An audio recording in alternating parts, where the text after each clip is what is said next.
L'histoire que je m'apprête à vous raconter est digne d'un véritable roman d'espionnage. C'est l'histoire d'une maladie mystérieuse qui frappe des diplomates et des agents secrets partout à travers le monde. Une maladie s'attaquant au système nerveux avec des symptômes parfois permanents que les meilleurs médecins de la planète sont incapables d'expliquer et qui pourtant continuent de faire des victimes par centaines. C'est le fameux syndrome de la Havane.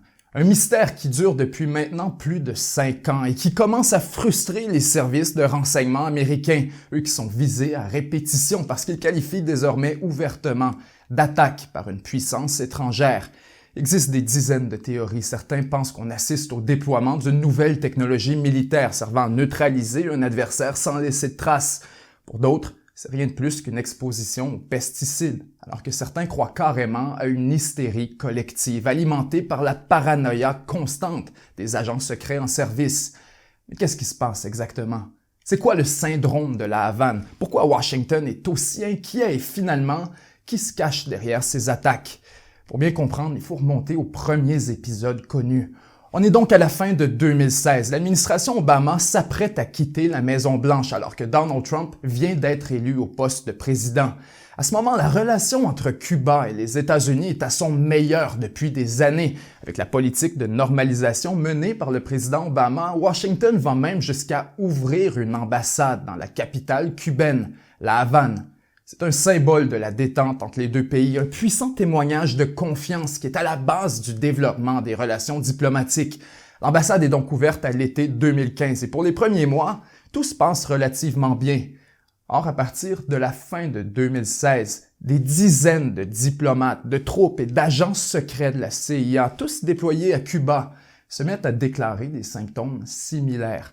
D'abord, ils entendent un bruit métallique, un grésillement strident, un peu comme une vieille télévision. Le bruit semble venir d'une direction spécifique, souvent d'une fenêtre ou d'un mur. Après avoir entendu le bruit en question, les victimes rapportent sentir une pression physique à l'intérieur du cerveau, une sorte de battement, un peu comme une voiture qui roule avec la fenêtre ouverte. Et c'est là que les symptômes deviennent inquiétants. Étourdissement, perte de mémoire, vertige, nausées, acouphènes, migraines sévères. C'est comme si le système nerveux entrait en mode panique. Tout ça sans laisser la moindre trace physique. Certains scientifiques en sont même venus à surnommer le phénomène l'immaculée commotion. Plus le temps passe, plus les cas s'accumulent. Certains ont des lésions cérébrales à vie. Ils doivent littéralement être évacués puis retirés de leurs fonctions.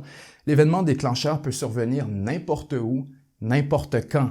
Et ce qui fascine les médecins, c'est que des gens se trouvant parfois dans la même pièce sont incapables d'entendre ou de sentir le bruit en question. Les Américains se doutent bien qu'ils pourraient avoir affaire à une forme d'attaque, mais ne veulent pas vraiment y croire. Puisque rappelez-vous le contexte, les Cubains font tout leur possible pour rétablir les relations avec Washington, donc il serait pour le moins royalement stupide de leur part d'attaquer l'ambassade américaine. Tout ça n'a aucun sens. Et Obama, qui est sur la porte de sortie, veut à tout prix éviter de détruire la relation naissante entre les deux pays, puisque c'est une des grosses parties de son héritage en matière de politique étrangère. Il choisit donc de ne pas intervenir et de garder l'enjeu secret. Lorsque Donald Trump arrive en 2017, tout ça change d'un seul coup. Trump veut renverser la politique d'Obama vis-à-vis Cuba, donc il choisit de rendre publiques les informations sur le syndrome de la Havane. Trump adopte la ligne dure. Il condamne Cuba, suggère qu'ils sont impliqués. Il expulse 2 diplomates cubains du territoire américain. Le gouvernement cubain est en panique. Il s'époumonne à répéter qu'il n'y a rien à voir avec tout ça. Il veut à tout prix éviter que Trump l'associe à ces attaques, puisque ce serait l'excuse parfaite pour punir Cuba avec des sanctions. Ainsi, le régime castriste offre son aide aux services de renseignement américains. Jamais j'aurais cru écrire ça dans un script. Cuba recrute pas moins de 2000 scientifiques et autres agents de l'État pour passer en entrevue des centaines de personnes et fouiller les alentours de l'ambassade de fond en comble. Les Cubains sont visiblement sous le choc. Ils offrent un accès total et remettent des centaines de pages de documentation à la CIA afin de prouver leur innocence. On analyse l'air, le sol, les plantes, on teste pour des pesticides, bref, on fouille partout et on explore toutes les possibilités imaginables sans rien trouver.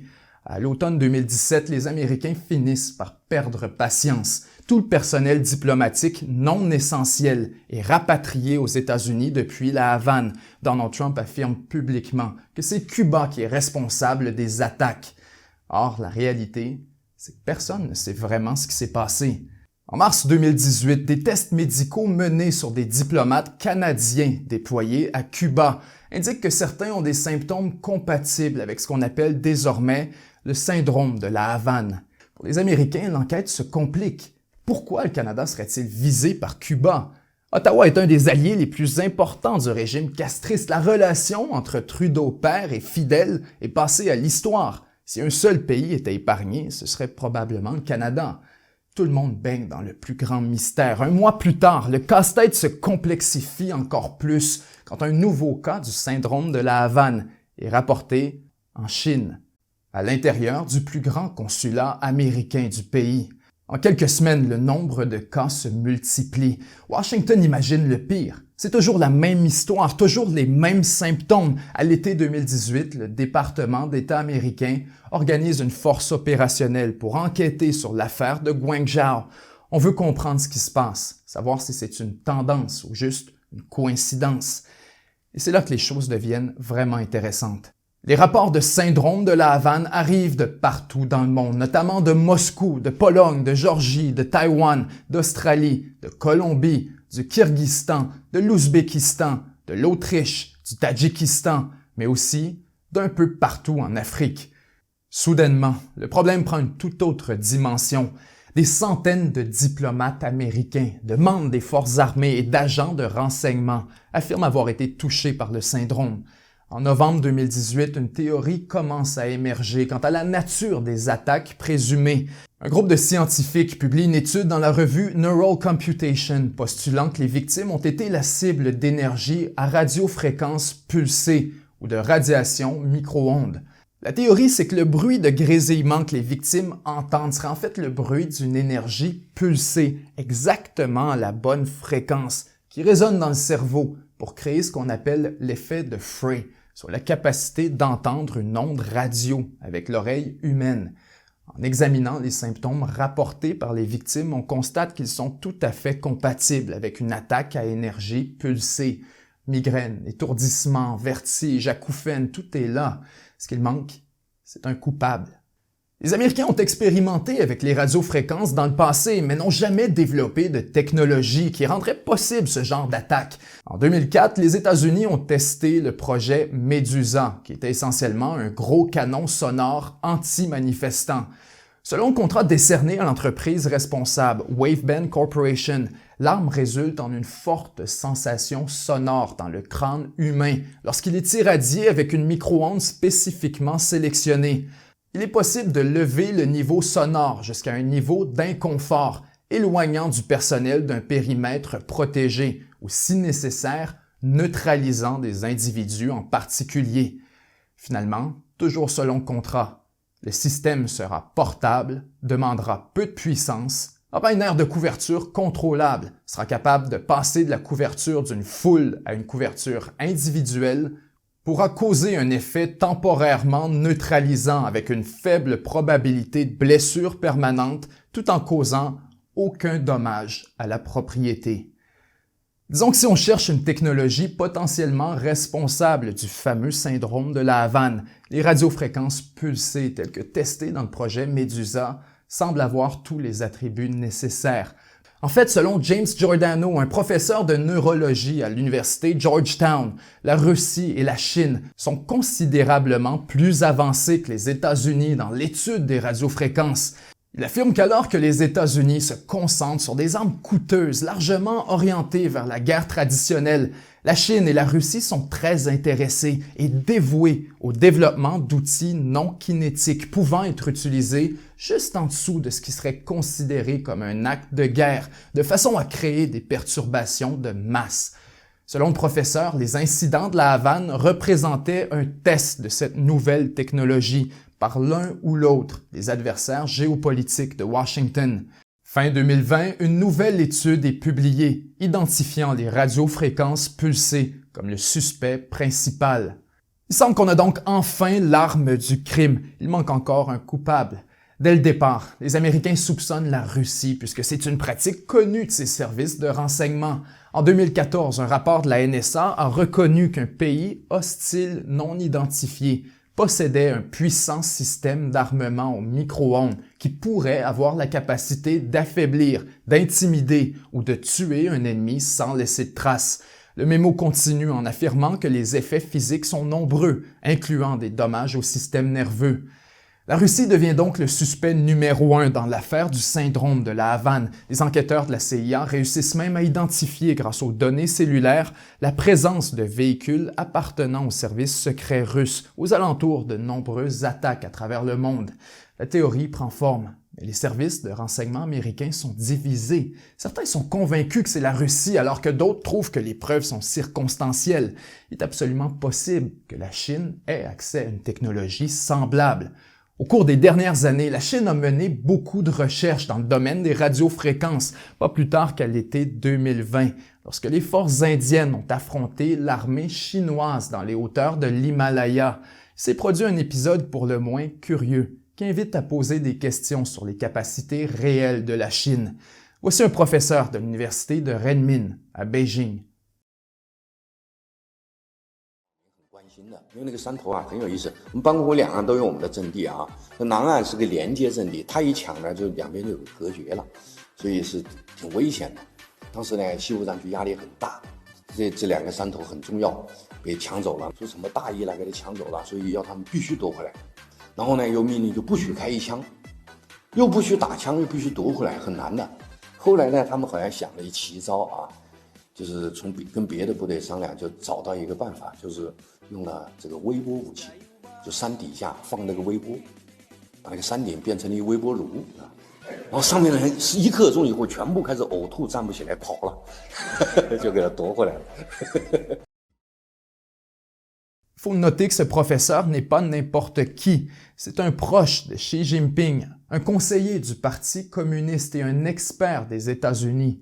Impossible de savoir comment il a obtenu cette information. Il est important d'ajouter que l'Inde a nié catégoriquement cet épisode, dénonçant l'histoire comme de la propagande. Or, il serait dans les intérêts de l'armée indienne de mentir, ne serait-ce que pour maintenir le moral des troupes. Donc, qui a raison? Il semble y avoir une nouvelle technologie sur le champ de bataille. Le déploiement de cette technologie est de plus en plus systématique et le gouvernement américain n'a plus du tout envie de rire. Lorsque la CIA s'est présentée devant le Sénat pour donner une mise à jour sur la question, certains ont décrit la scène comme un bain de sang. Les sénateurs sont en colère devant l'incapacité à identifier un coupable ou même à fournir les réponses les plus élémentaires. Pour ajouter l'insulte à l'injure, les attaques deviennent de plus en plus arrogantes et audacieuses. Au moins 4 ont été rapportées contre des membres de l'entourage des présidents Trump ainsi que Biden, alors que les victimes se trouvaient tout près de la Maison-Blanche. C'est carrément de la provocation. Quiconque est responsable de ces attaques tente de passer un message que n'importe qui peut être visé, n'importe où, y compris un chef d'État.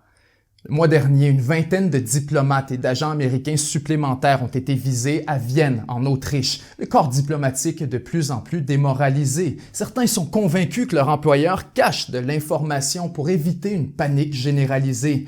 Après 5 ans de recherche, comment est-ce possible que Washington n'ait encore aucune idée de ce qui se produit? En réponse, William Burns, le directeur de la CIA, a juré qu'il enquêtait sur les incidents avec une priorité extraordinairement haute. Pour mener l'enquête, il a assigné l'homme qui a dirigé la quête pour Ben Laden. Son identité est gardée secrète, mais Burns promet que cet agent représente ce que la CIA a de meilleur à offrir et qu'il aura accès à toutes les ressources nécessaires. L'histoire est rocambolesque. Elle a tous les attributs de la politique fiction, mais pourtant, elle est bel et bien réelle. Quelqu'un, quelque part, possède une technologie révolutionnaire qui a le potentiel de bousculer le rapport de force entre les grandes puissances, mais aussi la nature de la guerre elle-même. Il est désormais possible de neutraliser un adversaire en toute impunité et sans laisser la moindre trace physique. L'impact opérationnel est immédiat. Des agents secrets sont renvoyés chez eux, des ambassades sont désertées, des collines sont reprises.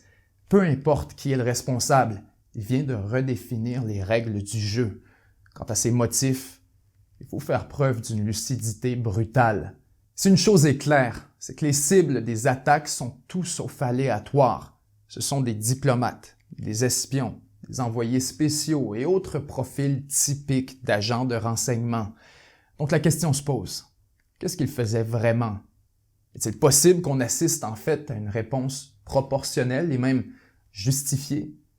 C'est un secret de polichinelle en politique internationale que les ambassades étrangères sont souvent des nids d'espions qui opèrent sous la protection de l'immunité diplomatique, loin de faire l'apologie des attaques auxquelles on assiste.